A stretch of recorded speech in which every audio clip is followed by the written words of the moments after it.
So it's a huge pleasure and privilege to welcome Saoirse tonight, and also to welcome all of you. And this is going to be some questions, and then later open to the audience, and also some clips. We've got 4 or 5 clips of Saoirse's work, which I think are representative, but you will get a chance to ask questions later. And please, questions, not statements about Brexit or whatever. I'd love to talk about Brexit, but... Oh yeah, maybe we'll ask you about Brexit. No. But to start, I think that we'd like to start by showing, I think it's true to say, this is, for me certainly, when this film came out 12 years ago, you literally burst upon the scene. Like, it was quite extraordinary. You'll know immediately when you see it, and you probably know what I'm referring to, but it's absolutely an extraordinary performance, for which you got your first of 3 Oscar nominations. But first of all, there's one thing I did mean to say.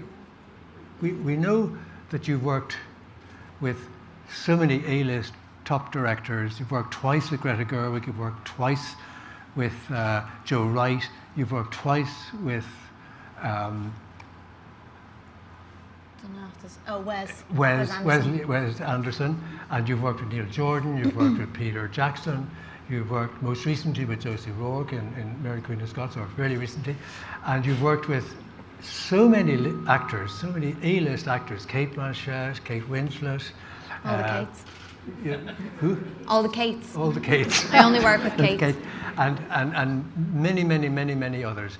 There's just one question that, and as I said, 3 Oscar nominations. There's one question I know everybody here wants to ask you, wants me to ask you, okay. and it's difficult. What is it?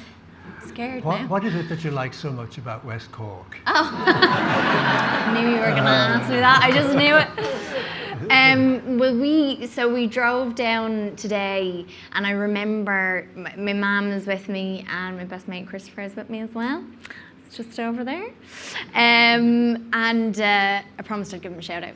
And we were talking about the first time we drove down here a few years ago, and I had never been to Cork before. I'd never been to the county before, which is awful. And I noticed when we drove down here the first time how all of a sudden the scenery and the landscape just changed, and I suddenly felt like I was in this part of Ireland that was completely sort of, in a way, in a really beautiful, lovely way, like cut off from everywhere else in the country. It was its own sort of magical thing. And it's just instantly, it instantly felt very sort of special and kind of magical to me, and it still does. And I love the people. You're great. And the food is great. I love the fish kitchen in Bantry. And so you're going to go out and see, I think you're going to go to Fastnet Rock and Cape Clear and some things while you're here. Yeah, just a few things that I haven't done in West Cork before, but yeah, it's just always had this feel in West Cork for me since I've come here. I can't quite put my finger on, but it's really quite special. So is that the right answer? Yeah. So starting, as I say, back early, 12 years ago, let's just see a clip from Atonement, directed by Joe Wright.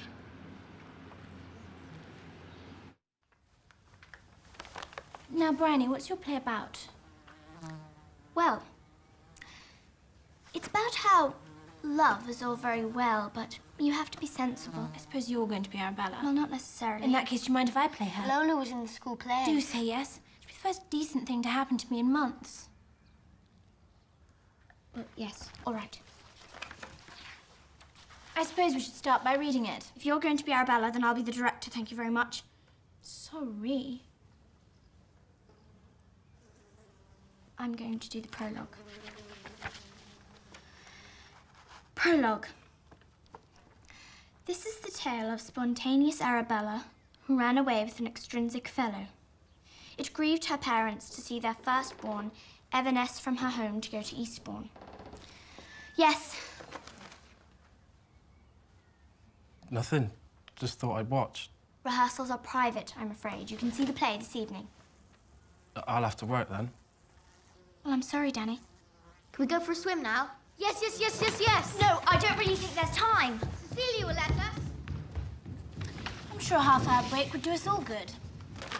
Cecilia? Cecilia? Cecilia?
It's so extraordinary, and you'll see in further clips that we have how much Saoirse is able to, how much you're able to carry just in your eyes, in your face, without even the dialogue.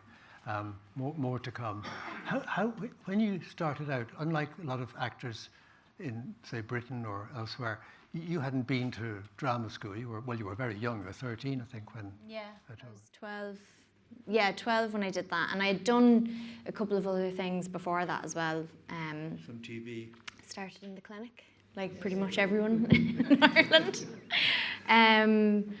Yeah, my dad is an actor, and even for him, like, he didn't train. He got discovered in New York.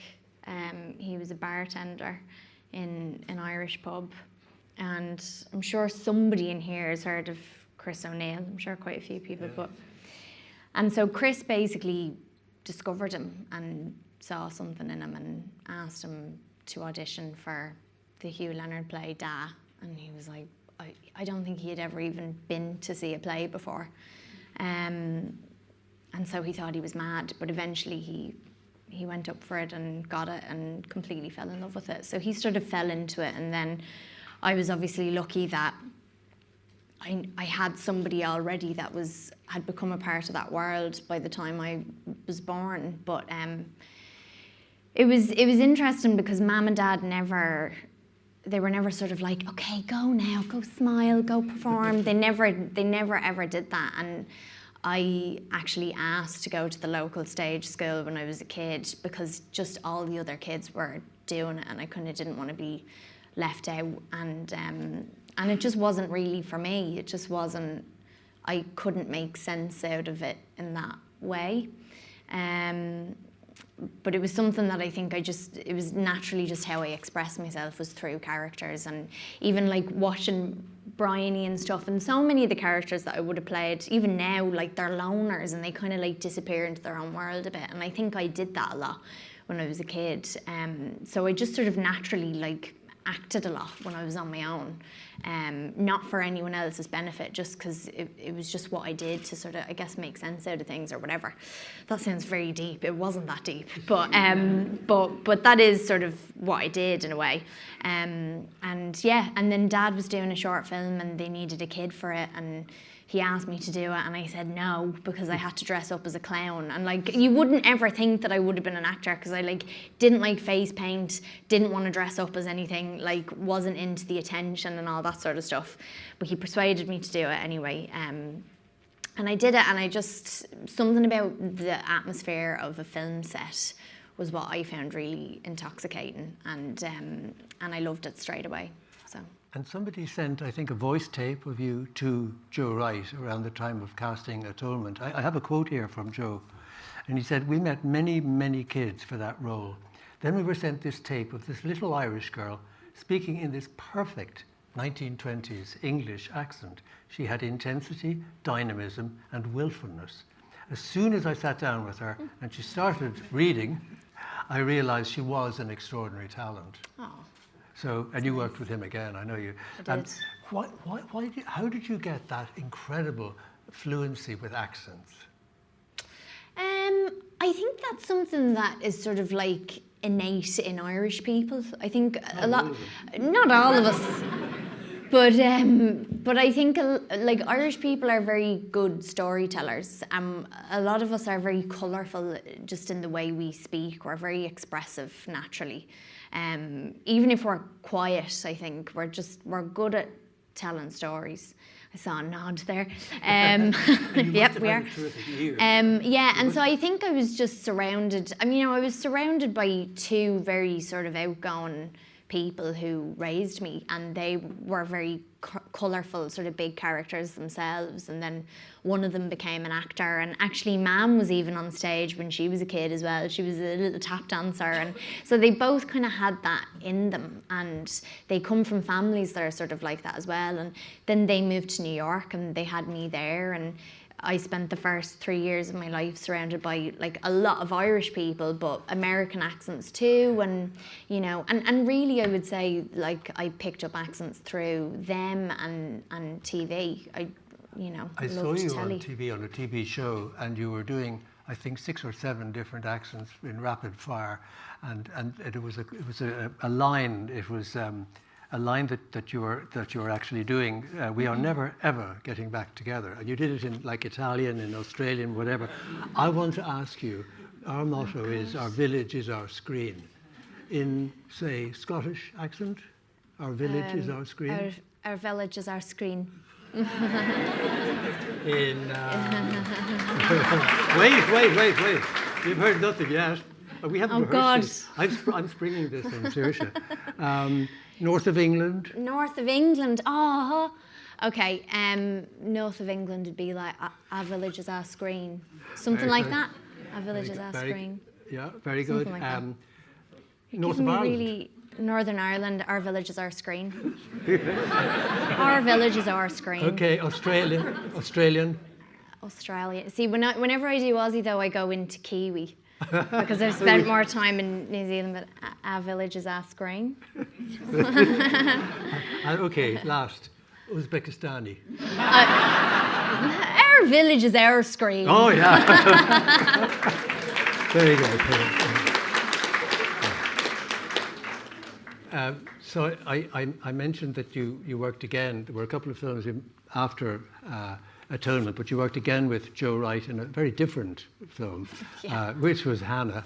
Yeah. And I think it would be great for you to tell us about why it was so different and it was so physical and so demanding. Yeah. And I know that your co-star, Eric Bana, said that it was really grueling. And he said that you were as tough as nails. So maybe we start with a clip that shows just that. Clip from Hanna.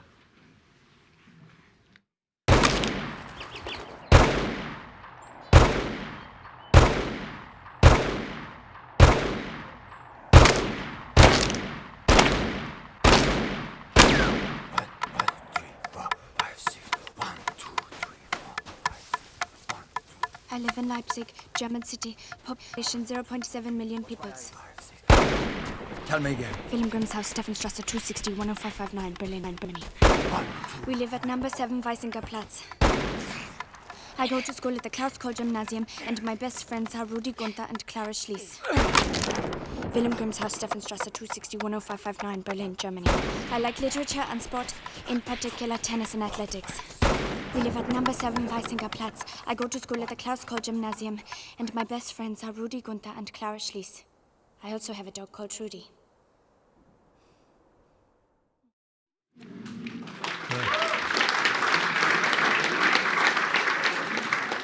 That was an incredibly arduous physical experience. Yeah, Do you want to talk about that? Takes me right back. Yeah, well, I mean, Eric and I started the shoot in Finland, which is really cold. And it was about minus 27 degrees when we were there. And everyone else was in like their North Faces and their big puffer jackets, and they were like, oh, it's a bit chilly, isn't it? But we were in like a bit of deer skin just sort of wrapped around us, and we had fake blood on our hands, and we're you know, we just couldn't really operate, and we did these mad physical things, and you know, we had to train a lot. He had done stuff like that before, and he's like a strong, you know, bulky guy anyway, but it was hard, but it was so great, because I think, like, when you're acting, you can get so, I mean, I didn't when I was a kid, but like, you can get so in your head, and everything sort of exists in your head, and it's really, really nice to do something physical, because it just sort of helps you to really embody a character, and you know physically how they feel, and how they stand, and how they walk, and how they move, and that can sort of really inform who that person is on the inside as well. So it was really kind of wonderful preparation for us, and that's something that, you know, Joe held quite dear. I think he's always put a lot of time into the physicality of a character, and we did the same on Atonement as well. We didn't, you know, work with nunchakus quite, but we did work on the sort of walk and the gait of a character. So yeah, it was really helpful. I loved it. And just a question about the camera. I've seen you quoted about the camera, and how you relate to the camera, that the camera is your friend. Yeah. And the way that the friend talks to you is it stares at you wherever you are, like on the... Will you tell us a little about that? Yeah, I think it's been like, it does feel like I have a relationship with this thing, and I've kind of grown up with it, and it's been one of the few kind of consistent things in my life. You know, it's something that I've always been lucky enough to go back to at least a couple of times a year since I was 9 or 10, and it feels safe for me. And so it's a lovely place to get yourself into, and a lovely headspace to get yourself into when everything around you could be quite overwhelming or a bit chaotic, and as soon as action is called, like, it just feels like it's you and the lens sometimes. And I think because I've played so many sort of solitary characters as well, who are a bit isolated and a bit of a loner, it's meant that I've really been able to sort of play up to that and take advantage of that relationship. So. And you're very conscious of what the camera is showing or seeking to show. Do you like to look at rushes, or do you like... No. No, and Joe kind of instilled... Well, it was totally him that instilled that in me, actually. When we were doing Atonement, it was back in the good old days when everyone still shot on film, and, you know, at the end of the day, you would go down to this marquee at the end of the road, or, you know, just a little while away from set, and all the crew would go and watch the rushes, and he didn't want me to. Which was right, I think, especially for a kid. I think that would be really weird for a kid to see themselves like that. So yeah, and so it was just part of me while I was in those very early, like, formative years of learning from every single thing that was happening around me, and every decision that was being made, either for me or in front of me. That made a massive impact on me, and you know, even when I mean, now I'm kind of able to watch films a little bit more that I'm in, and I'm able to sort of critique it a little bit, but I really don't get anything out of watching myself in something. I think the only thing I'm able to do now a little bit more is sort of take myself out of it and look at the whole picture. But yeah, it's never been something that I've felt has been like critical for me in order to work. So. Well, there's no doubt that the camera really reads you well, and nowhere better than in a scene we're going to look at now from a film closer to home, which is Brooklyn.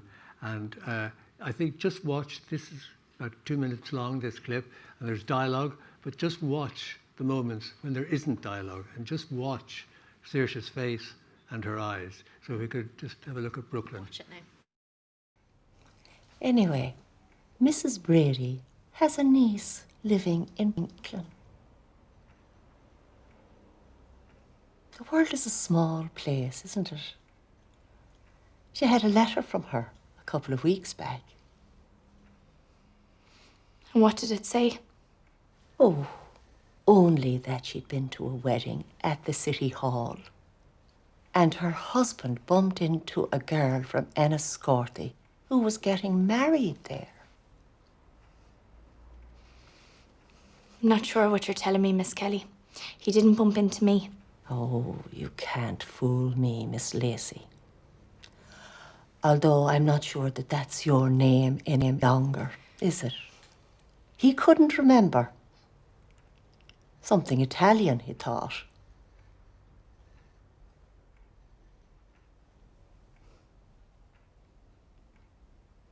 I'd forgotten.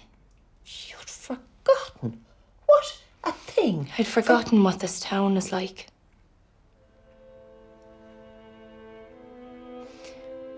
What were you planning to do, Miss Kelly? Keep me away from Jim? Stop me from going back to America? Perhaps you didn't even know.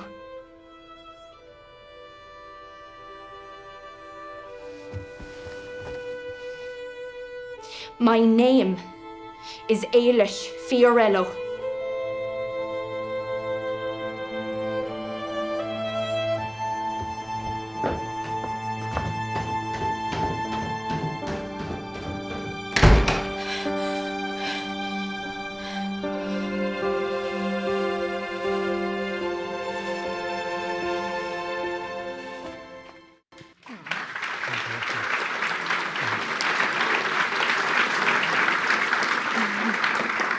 So, Irish novel, Irish director, mostly Irish cast. What does Irishness, being Irish, mean for you?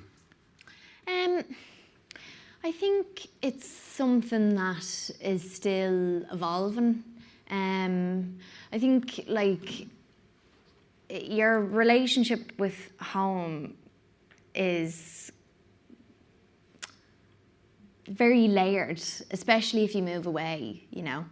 And so when I did Brooklyn, I had left home about maybe 9 months, 6 months before that, something like that. And I was, you know, sad, and I was homesick. And You went to London first and I then went to to New London. York. Yeah, well, I went to New York only to do a play and sort of lived there for about 10 months. But I moved to London, and I went over there thinking, like, oh, I've been there since I was a kid, and, you know, I know people in London. I have friends in London, I'll be fine. And it's different. London is different, and I love it now, but it's taken time, and it's a big, big place. And so I was going through a version of what Ailish goes through, and then what I was sort of reliving by playing her. And so we, you know, John and I obviously spoke a lot about what that means to leave home and how your relationship changes with home once you leave, and how it's kind of never really the same again. And that's like a very hard fact, but it's also, it can be the making of you as well, and you can really sort of embrace it. And I think it's just meant that now whenever I come home, I'm able to, like, totally enjoy it and come to West Cork and come to, like, all the places that I love in Ireland, and I kind of see it afresh every time, you know, because I have time away from it as well, and it's nice to have both. But it's definitely, especially while I've been doing this, and I've been, you know, when I've started to do press and all that sort of, like, weird stuff, that has been the anchor. That's been the thing, honestly. And, like, Colin will say that to you, Donald, Brendan, I'm sure they'd all say the same thing, Ruth, that there's something about just going, like, this is where I'm from, and even though I'm not there, this is a big part of who I am. It does help to keep you grounded, I think, and keep you kind of solid, so. It's the best of both worlds in a way, isn't it? To be able to get away, Yeah. and then to look back. And to Gabriel Byrne, for example, is really good on the issue of being an exile. Right. And but he always comes back, comes back again. Yeah.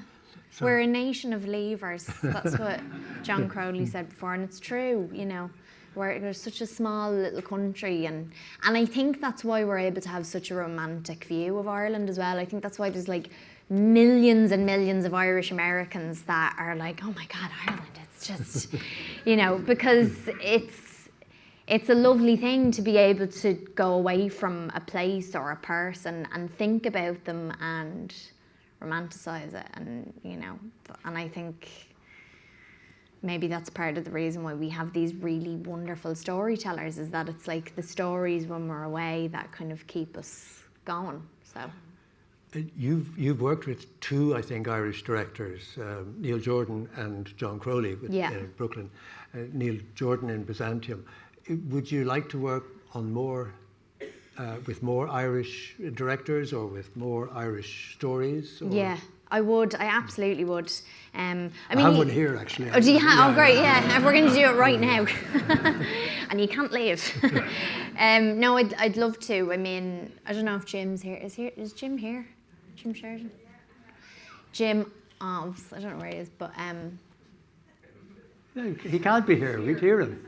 That one. And Lenny and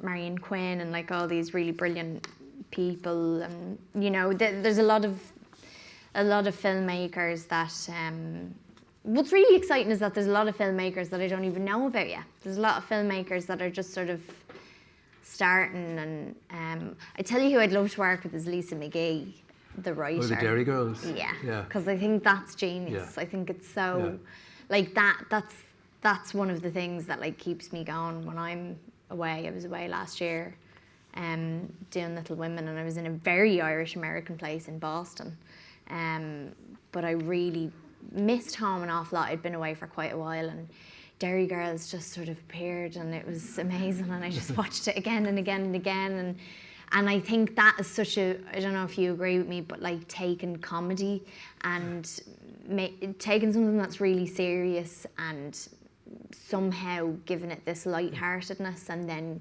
also giving it moments of like light and shade and all of that, and I think she does that so well. So yeah, I mean, I want to make stuff, I want to make my own stuff, and I want home will just organically be a part of that, I think. And even though you've done mostly movies, do you look at the idea of doing, like many actresses, you know, many Zellwegers coming out tomorrow on a 10-part TV series for Netflix, called What If? And so many, you know, terrific actors are doing television. Would you look at doing that, or do you have any plans to? I don't have any plans right now. I mean, I don't have any plans to do anything right now except maybe make something. But like, but yeah, I would never rule it out. I love telly. Like, I love telly, and I've always loved it. And I think it's the quality is so the quality's it's so good. It's so high, and you know, we've obviously been asked like loads about women in film recently and all that sort of stuff, and we're all very conscious of it at the minute, which is a good thing. But I remember being in the States recently, and Roseanne came on, and there was this scene, and Laurie Metcalf is in it, who's in Lady Bird, and there's a scene between her and like 4 other women in the scene, and they're in a bar, and they're all wearing like jeans, and they've got these plaid shirts on, and they've finished work for the day, and before they go home to their families or whatever, they're just like having a beer and having a chat. And I was looking at it, and I was like, you never see that in film.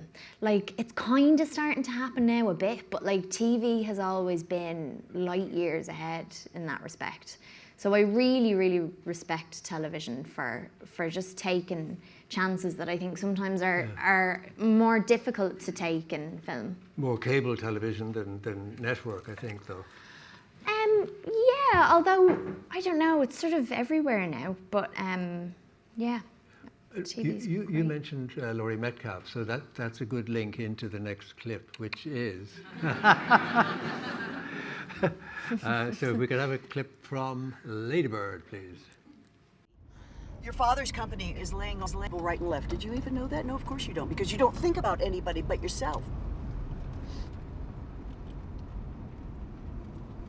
Immaculate heart is already a luxury. Immaculate fart. Who wanted that, not me? Miguel saw someone knifed in front of him at high. Is that what you want? So you're telling me that you want to see someone knifed right in front of you? He barely saw that. I want to go where culture is, like How New in the York, world did I raise such a or at least snob? Connecticut or New Hampshire, Well, where you writers couldn't live in the get woods. into those schools anyway. Mom, You can't even pass your driver's because you wouldn't let me practice The way enough. that you work, or the way that you don't work, you're not even worth state tuition, Christine. My name is Ladybird. Well, actually, it's not, and it's ridiculous. Call me because your name Ladybird is like Christine. you said you would. You should just go to City College. You know, with your work ethic, just go to college and then to jail, and then back to City College, and then maybe you'd learn to pull yourself up and not expect everybody to do everything.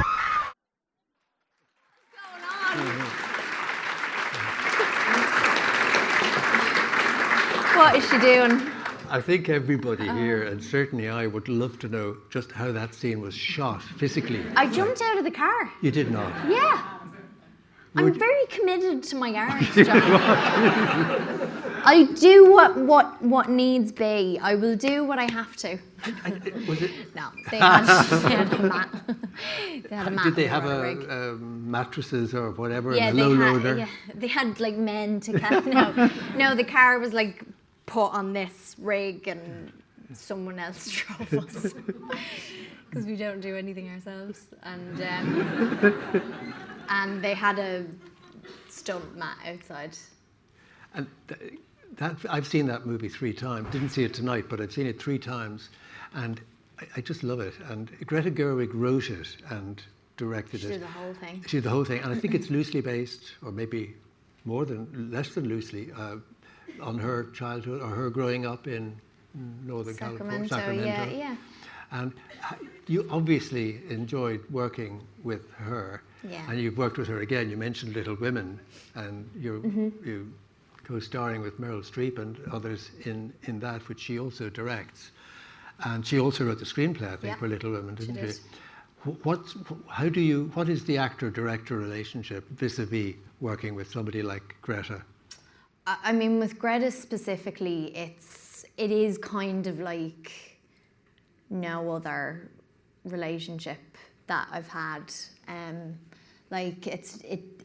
She's wonderful at and she does it with everyone. She doesn't just do it with me. Like she just loves actors so much, and I think like she is an actor. She's a terrific actor herself, and she started out in like high school theatre, and there's like the whole entire sequences that we shot for Ladybird, which is just a play basically. We just like learned to a play because she did that, and I think that had a massive sort of influence on her, and so she comes from that world of like performance and absolutely loves it. So she has so much respect for what actors do, I think, and because she's sort of in a way like co-directed or at least played a massive part in like Frances Ha being made and Mistress America and anything that she's done with Noah.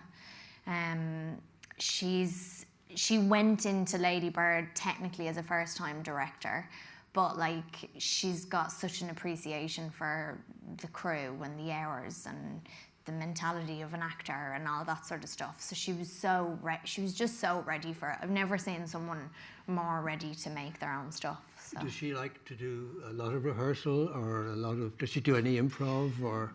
No improv. No.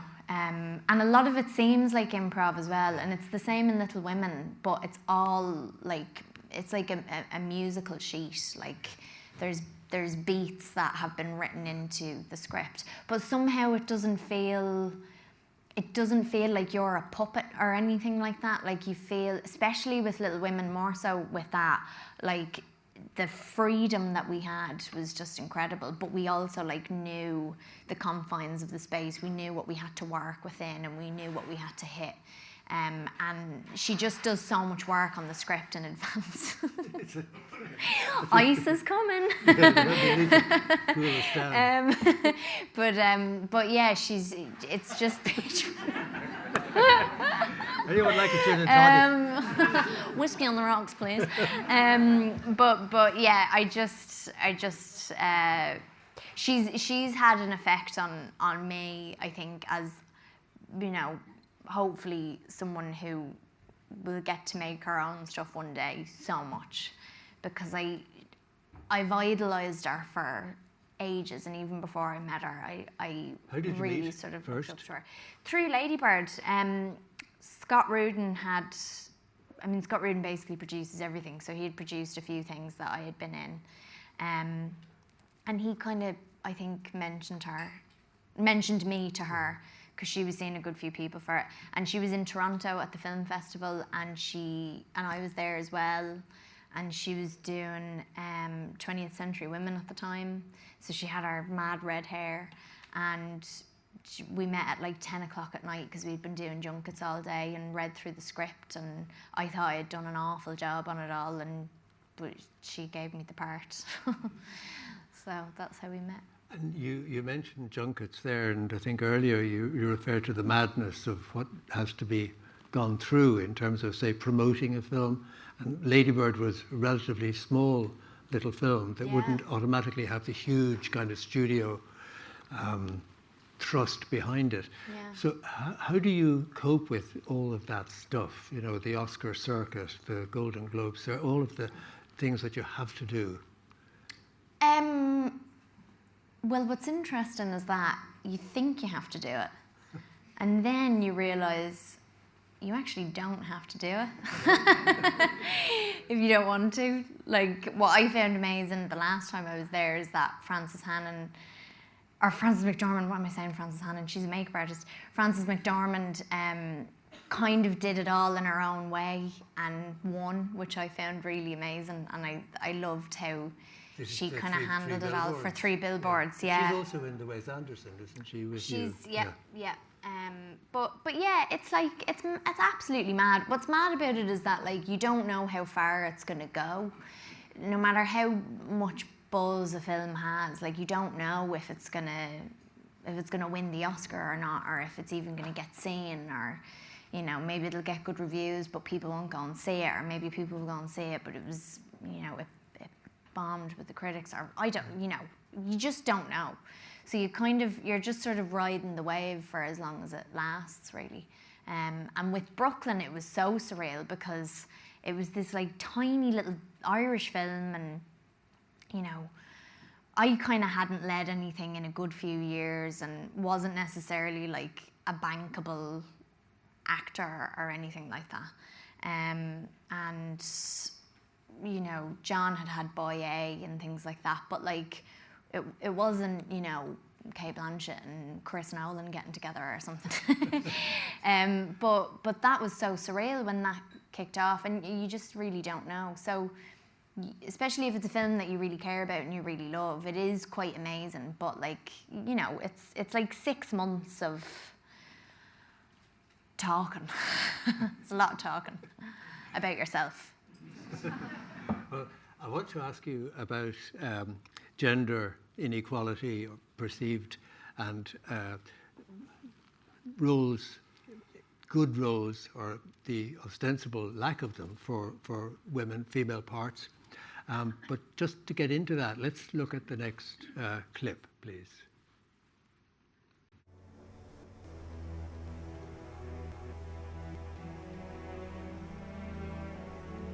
What now, sister?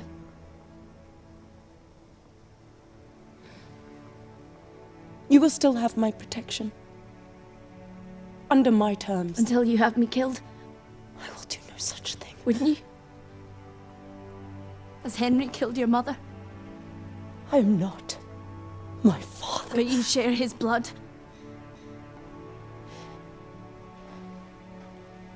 As long as you do not provoke my enemies, you have nothing to fear.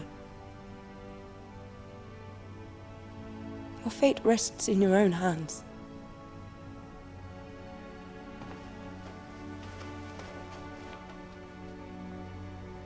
If I seek to help your enemies, 'tis only because you pushed me to their arms. And should you murder me, remember you murder your sister. And you murder your queen.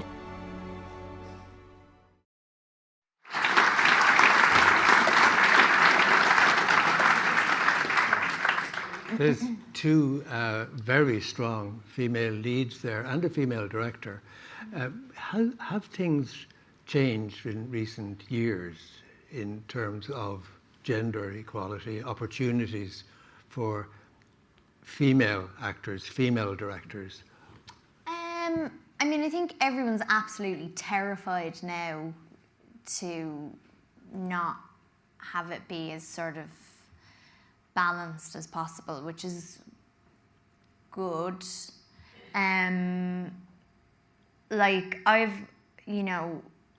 always been very, very lucky that I've had, and that's also been a personal choice as well, to just not go for the things that are like the girlfriend or the sister or whatever. But with the result, you have to wait ages before like an Ailish comes along, or Mary Queen of Scots, or Hanna, or whatever. And you know, what I've noticed has changed is that it doesn't just feel now like one person is getting everything, or like one girl is going to get all the good roles, like because there's a... Well, exactly, yeah. I mean, you know, there'd be one person that would be lucky enough and, you know, obviously would deserve those roles. But the fact that, again, back to TV, Big Little Lies and Girls and all of these really fantastic TV shows, the women from 30 Rock, like Tina Fey and Amy Poehler, and then Greta and Phoebe Waller-Bridge, and they're changing the game, you know. But they've had to fight to get their foot in the door, you know. But yeah, I mean, I think it's changed forever now, but it's still... The big change that I've seen is that, you know, I'm involved in films now, like Little Women, where there are 5 women in it that all have equally interesting roles to play. And we're not all fighting for that one really good role, you know. So that's nice, because there's always going to be competition, healthy competition, but you don't want it to get mean or catty, and it can get that way when there's like one good role a year that everyone's fighting for, you know. I've got a million more questions, but we want to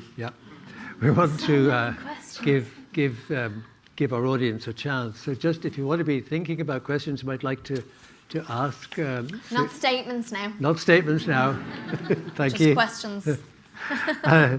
I just want one or two more.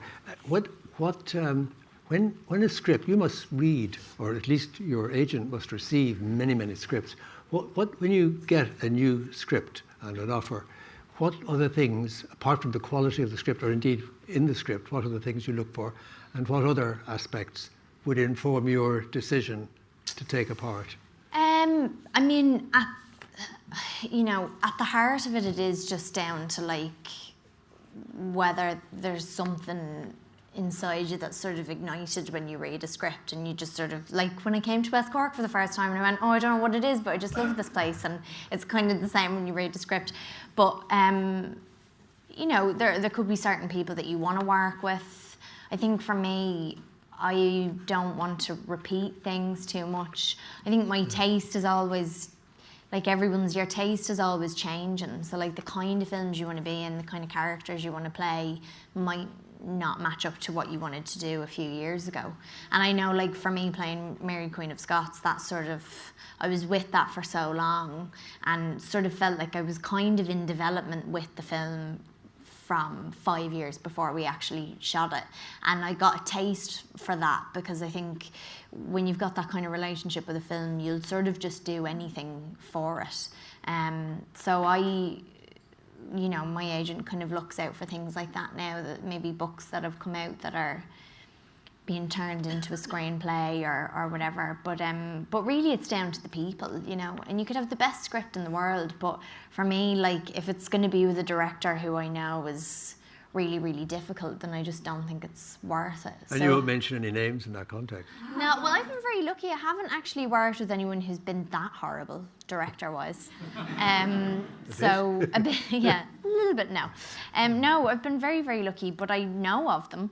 And you know, I suppose in every industry you get that. But yeah, it is mainly down to, you have to be selfish, like, when you do it, and it's just sort of like, oh, this role would allow me to do all these things that I never tried before. So like with Jo March, with Little Women, it's like this whole new world just opened up to me, and I was able to do anything I wanted with her, and that was amazing. And it helped me grow an awful lot and learn an awful lot by just getting the chance to play someone like her. So yeah, so it's different things every time, I think. And possibly working with a particular actor that you hadn't worked with before, that you like the idea of working with? Or? Yeah, I think so. I mean, I think like I just got to work with Kate Winslet, and she was one of the main reasons why I wanted to do the film that we did together.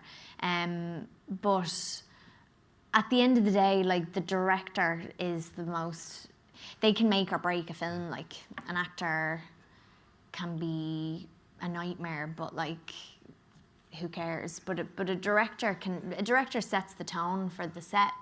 They set the tone for the film when it's finally made, and so they've always kind of been the most important thing to me. I've read so many directors who have worked with you commenting about you. It would be too embarrassing for you for me to read out some of. Go on, just a little bit. No, Peter Jackson. I do. This one. Here's one. Peter Jackson. Saoirse's the real deal. She has a natural talent. She's a wise old soul. You're saying that like you're surprised. She's a wise old soul. I don't think so. She's going to have, I love this, she's going to have a long career. She's the Vanessa Redgrave of the next 50 or 60 years. She's sensible and she's courageous. She's as brave as anything. I think that's really nice. Pete said that. Huh? Peter Jackson said that. I'll just read one more. It's not a director, actually. It's a writer, and you've done 2 of his films. One was Atonement, and the other was on Chesil Beach, I think. Ian McEwan. Oh, yeah. Not the screenwriter, but the author. He says she has gifts of immediate emotional insight. She can make herself the ordinary girl next door, and then, by a shift of expression, a turn of the head, assume great and unusual beauty. But above all, it's her intelligence that I cherish. Another nice. That's very nice. I can go on all night, you know. Really. We can't actually see you, so I don't know if there would be a hand going up to ask. I can see one now. Is there any way of getting a little bit of light on the audience? Just Mrs. Roshan. Hey, how's it going? Hi.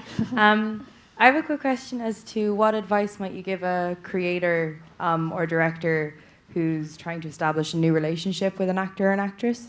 What might you recommend a director might introduce that relationship and how to continue it in order to create a creative environment for both of them? That's a great question.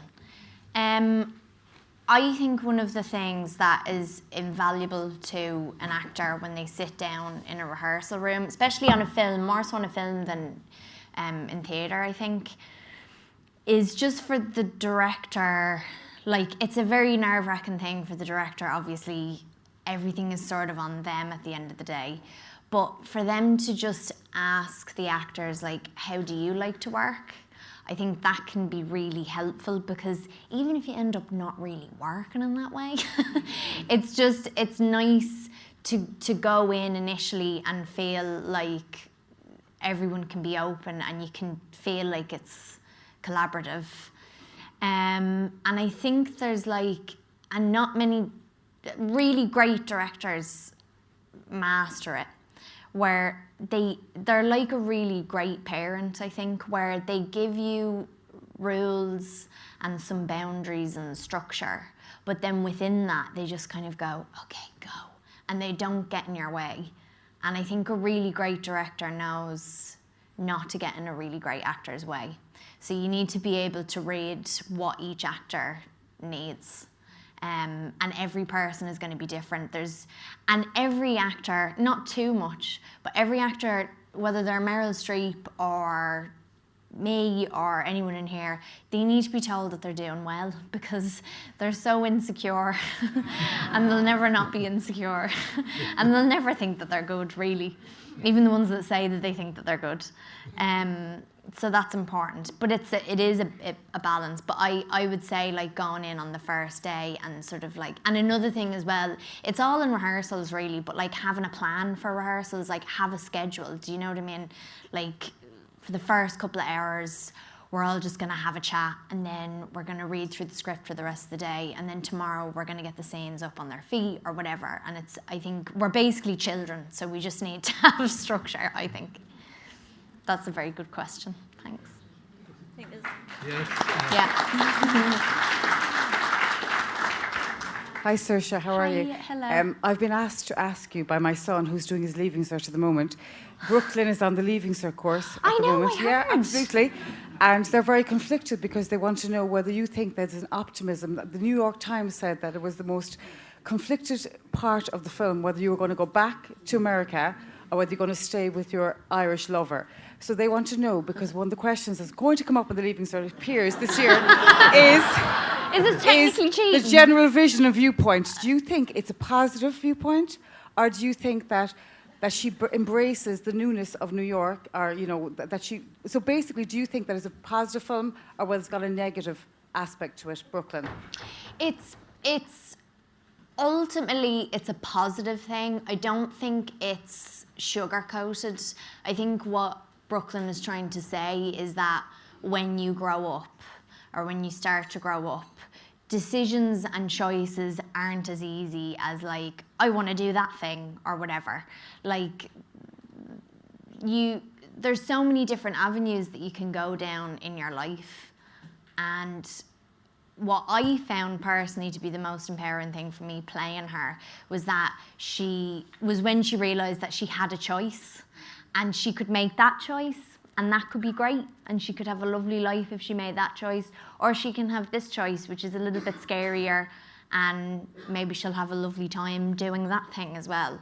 But I think ultimately it's a positive thing for the person that she realised that she had a choice. He should get a H1, so I'm going to tell him to quote you. Tell him that, yeah. Thank you. I hope you're writing this down, yeah.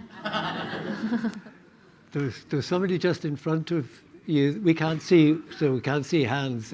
Yeah, there's one here, yeah. This girl. Here, she's going to bring a mic to you.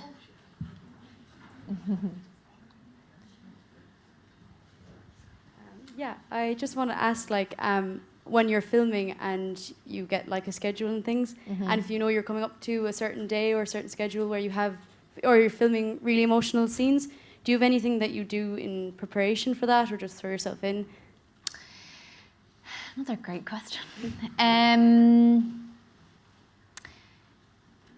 It's weird because like there's some big scenes that you'll do. Like there's some big scenes that you do and you think they're going to be like the moment in the film or the moment for you throughout the experience. That's like this eureka moment of like, I found her. And sometimes it's not that, and you just kind of don't know. I mean, one of the things that's just always really helpful is just music.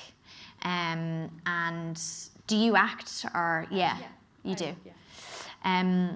So I don't know what it's been like for you, because you do kind of have to just find what works for you. But I find that like I did a lot with Mary, and I did it a bit with Little Women as well, is that I just go over the scenes lots and lots and lots and lots on my own, and I start to play music, and I'll always just like end up on my feet and like moving around, and just because again, like what I was saying earlier, you just don't want to get in your head about it, because when you do it, when you run through lines on your own, if you're just literally going it becomes too much of a mental thing, and it's not like physical or emotional or whatever.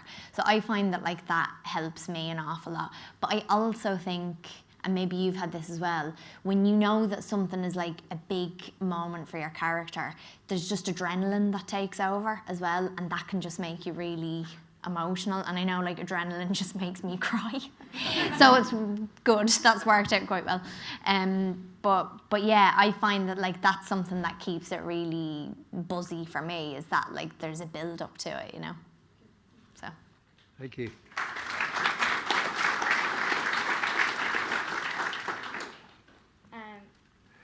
as a film student, I was just wondering, like, what is it like from the transition to Irish filmmaking industry to the American one?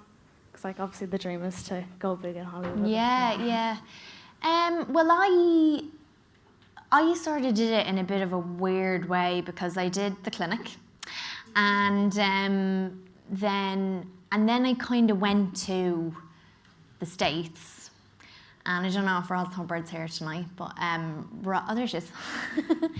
Because of her, that's why I'm here. And so I kind of went over to America and I experienced that first. And the way they work is different. Like, it's very unionized and stuff, although it is here as well. But it's, the way of working is slightly different. I don't know. I mean, I think all you can do, what I would say to you as a filmmaker is, like, don't try and appeal to Hollywood or America if it doesn't feel true to you. If it does, then great. But, like, if you're influenced by Dublin or wherever you're from, or like where you grew up or your friends or whatever, write about that and make stuff about that, because I do think that we're kind of living in a time now, in our industry at least, where like people are interested in that. And because of films like Lady Bird and Moonlight and all these really cool small films that have come out, they've made money, and unfortunately that's what the big wigs pay attention to. So I think the more authentic you keep it, the better. You know, I don't know if that's answered your question, but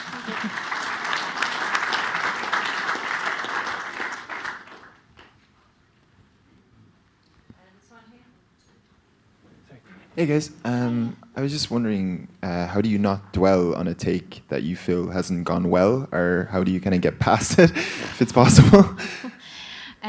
Obviously you've been there as well. It's fun. It's hard not to dwell on it. It really is.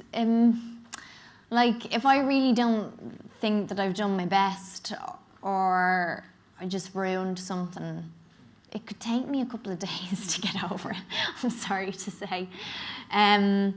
But, you know, the other side of it as well is that you kind of just have to go, I think the more you do it as well, you kind of just have to go, either A, maybe it wasn't as bad as I thought, because I've done things and I've been like, that was awful. And then I'll watch it in the final cut or whatever, and I'm like, it doesn't seem as awful as I thought it was. And you just, and then there's other things where you're like, I was great in that, and then you see it and you're like, that's shite.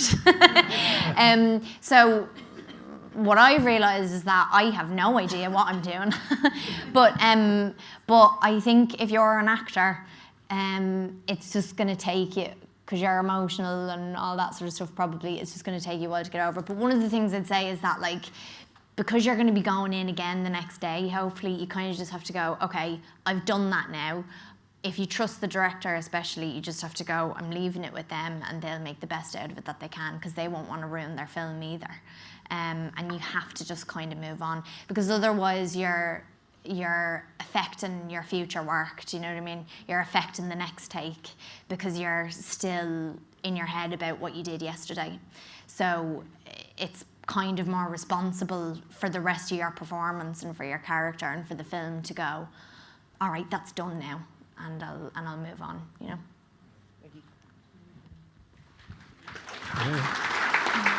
Great, I'm getting a round of applause every time. Hi, Saoirse. Hello.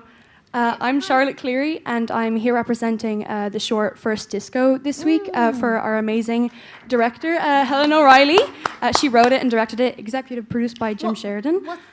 Very good. What's the name of the film? First Disco. First Disco, okay. I'm very excited because it was my first ever role, like acting, and that's like what I want to do. And that's great. my question for you is, what's your advice to a young girl, you know, breaking out, or, you know, getting her first taste into the film industry? As an actor? Yeah. Or anything, really, you know. Anything. Like one of the things that I think helps quite a bit is to, as much as you can, kind of like know what you want. Like, know what you want in a role, listen to your instincts and your tastes. And I know you can't be picky, I know that, but like, there is something brilliant about watching an actor come into a room and go like, I know what I want to bring to this, or I know to a certain extent like even if you don't know who you are as a person, like I know who I am as an actor, I know who I am as a worker right now, and I'm representing that when I'm coming into this room, and you will change and your tastes will change and the people you will work with will affect you so much and influence you so much, but if you kind of have a solid sense of who you are as a filmmaker, even if it's not like a sort of very conscious thing, but just something in your gut, then I think that helps an awful lot. Yeah. And you know, with the industry side of it and all that shite, to have as many really great people around you as possible who will tell you when you could do better, or you're getting a bit ahead of yourself there, or forget about that audition, it's done, or forget about that take, it's done, or whatever. That's really important too, because you can so easily get lost, and because it's you know, the whole industry is built on like make believe, like it's imagination and it's stuff that's like wonderful and it comes from truth, but it's not necessarily something that's actually happened. And so it's really important, I think, to have reality right there by just surrounding yourself with really great people. So yeah. Thank you so much.